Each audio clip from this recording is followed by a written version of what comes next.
Right, Ray, go ahead. Here's our Board of Directors Roundup, starring our star reporter, Jason McCuff. Okay, go ahead.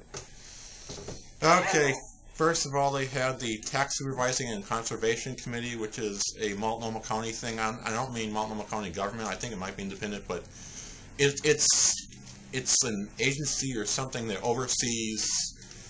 I believe it's governments that spend property tax or other tax dollars in Multnomah County. I see. So that is. Does TriMet get property tax? Well, they do occasionally. I think they actually.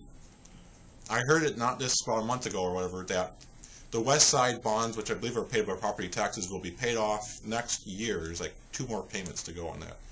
But in general, they send their budget to them. And that's what they talked about their budget, and they bring up issues. Oh, and I didn't. What do they? So what do they say? They talked about like their financial issues. Are they auditing TriMet? Well, they discuss their budget and improve it, whatever. First of all, they said one of the things that was mentioned was the intrusions on the mall. You know, autos getting in the bus lane. And it was mentioned Friday. Said that operators will land on the horn when an auto gets in there. Right. Who said that? Fred? I believe it was him or Neil or Shelley or somebody. Also, they asked how the Green Line is working about the opening, whatever, and it was mentioned that they're pretty pleased with the ridership. It's lower than they originally expected, but that originally expected the economy was better, you know. Yeah, well. And they said that 2,400 riders, I believe, pretty sure this was a weekday on the 72 are gone down. The 72s, but they really believe that most of that's gone to the Green Line. Yeah, I've heard that from drivers that it's less people. Well, yeah, and I've made the grass over that show. Yeah, well, that's good to see. So they can take buses off of that. And yes, and they're going to do that, I believe, in June or something. And they said that Fairless Square Limited talked about that, and they said there was no increase in the cash fares. I believe it was mentioned that they thought that there would be more people paying cash, but that there wasn't. But that likely evasion has dropped, and I believe also that riders are taking it okay. What, the Fairless Square change? Yeah.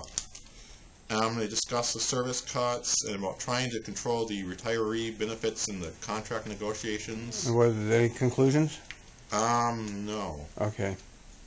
I believe that's all you just said. Of course, they also said that they're not discussing it, with outsiders.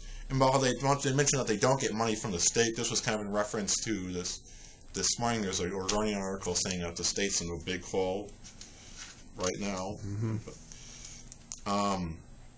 That revenues, like passenger revenues and payroll taxes, are lower, but they're within the contingency. And medical dental benefits, I believe are up 19%. From what, last year? I think so. That their plans have been changed. Well, of course. Well, they're not unionized, so they can just go do that. Yeah, and they're also making 6-figure income, but well, not all of them. You know, management, I believe, is all the staff members too. Well, they're all making high 5s or low 6s. None of them are making I make $30,000 a year at TriMet. Okay, that's what I make, and there's 300 other operators that make that or less. Those are all part-timers. So when they talk about changing things, the 300 of us that are actually making very little money are going to be hurt the most. Anyway, go on. Well, you're protected, but there's. No, I'm not protected. They're going to come after us. Well, maybe they can't just unilaterally. No, they can't just do it. No, they have to go through the bargaining. Yeah. Luckily for us. Well, I think there's lower positions too. There's janitors, or they might be unionized. Yeah, there's What, the administrative assistants? Maybe that'll be an example. Yeah, I don't really know what they have. I want to point out, their jobs don't kill them. They sit behind desks. Our jobs kill us in these buses, out in the public. I would say in general. Yes.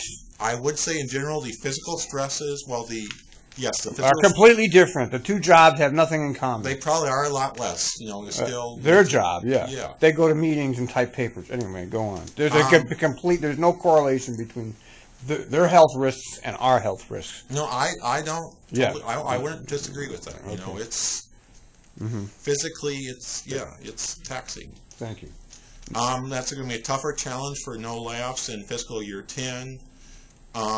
They mentioned they had done that so far and not had going through attrition and whatnot. They've had a lot of people fired and retired, but I guess that's not enough for them. Well, they don't. It's enough for now, but they don't know about this. Well, September is the day that they have. Yeah, see, they lied to us all along about this. What do you mean? I knew they were going to be. I knew they were going to be layoffs a year ago. Okay. There's no guarantee there's going to be. Yeah, mark my words, folks. I'm saying it right here. They lied. Go on. I don't. You don't believe it, but I do. Go ahead. They have for this last year. They have had no layoffs. Not yet, not operators, but they're getting fired by the dozens here. Every time I go to a union meeting, 6 or 7 operators are fired, and people are retiring. So a lot of people have retired or gotten fired since they started this. Well, the retirements, that's one of the ways they thin the ranks. Yeah. They make it so. But it's still not going to be enough for them. Because they don't have any money. They've budgeted it all for rail. Anyway, go ahead. Actually, they said that no money is going towards Milwaukee Max. That's being funded by the lottery dollars for the state. Well, not for operations. That's a long ways. Yeah, well, eventually that will be cut. Will catch up to us, and once again there'll be more cuts to pay for that. But that's not now. Yeah. Go ahead. One of the things that they're having is a voluntary leave of absence for 3 months, as in one sign up. Yeah, how many people did they get? That's what Shelley's idea. 12 people. 12. 12 took the 12. Do you know how many full timers versus part timers? It was not mentioned. So 12 people did take the voluntary leave. Yeah. So that should save 12 jobs then. For 3 months. Right, for 3 months. Well, okay, that's something. Well, I could save, what is that, 4 or whatever if you part it out over the year. That's only one. Well, I mean, even for 3 months, that's still somebody's job for 3 months. Yeah, but I'm saying also if you talk a year budget. Yeah, right. That's okay.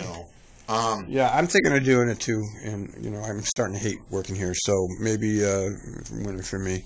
Anyway, go ahead. Well, you got money. You're fine. You don't need to work. What are you talking about? I don't make shit.